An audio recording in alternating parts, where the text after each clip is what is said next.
guys, here kali ini aku bakal sharing tentang how to manage your time effectively as a college student. As a college student, managing time effectively is one of the most important skill we need to master. Di dunia perkuliahan ini, aku sendiri sering banget juggling antara tugas kuliah, organisasi, kegiatan sosial, bahkan urusan pribadi aku, dan kadang rasanya tuh waktu 24 jam gak cukup buat aku. But the truth is, with the right team management strategy, everything can be more balanced, organized, and stress-free. Dan di sini aku bakal sharing tips atau langkah-langkah praktis yang bisa kalian terapin buat ngatur waktu secara efektif dan produktif sepanjang hari. Yang pertama dan paling utama, set your priorities. Kamu perlu tahu mana nih kegiatan yang urgent dan mana yang bisa ditunda.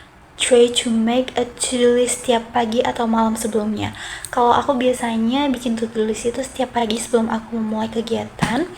Dan tulis semua kegiatan kamu, beri tanda nih mana yang paling penting, misalnya tugas dengan deadline yang paling dekat atau ujian yang udah di depan mata. When you know your priorities, you can focus better and avoid wasting time on less important things. And remember guys, doing the right thing is more important than doing everything. Okay, next. Yang kedua, create a realistic schedule. Setelah kalian tahu apa prioritas kalian, langkah berikutnya kalian bisa buat jadwal harian atau mingguan.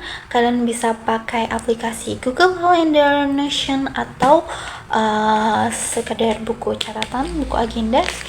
Schedule everything guys, mulai dari waktu belajar, makan, istirahat, sampai waktu bersantai.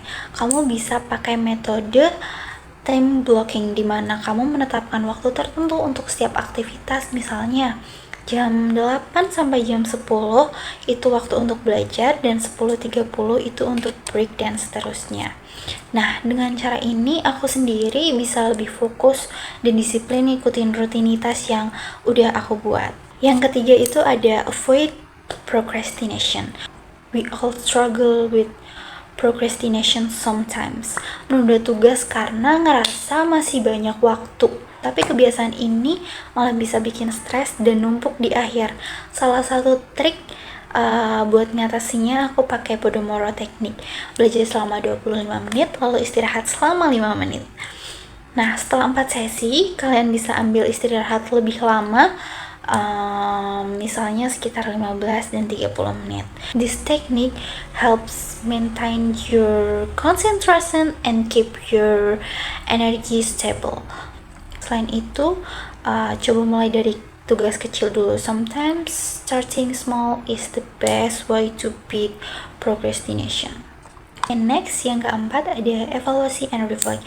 Manajemen waktu itu nggak langsung bisa sempurna, it's a process. Setelah seminggu jalanin jadwal kamu, luangkan waktu buat evaluasi. Tanya ke diri sendiri, apa waktu yang udah aku gunain ini udah baik belum ya? Udah aku gunain dengan baik belum ya? Kapan aku paling produktif, pagi, siang, sore, atau malam.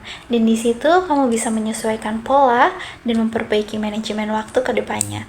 Nah, menurut aku evaluasi ini penting supaya kita tahu, aku tahu apa yang berhasil dan apa yang harus diubah. Kesimpulannya, mengatur waktu secara efektif itu bukan soal disiplin, tapi juga tentang menghargai diri sendiri dan tujuan hidup. When you manage your team well, you'll have more space for growth, relaxation, and self-care. You feel more in control, less stress, and more confident about achieving your goals.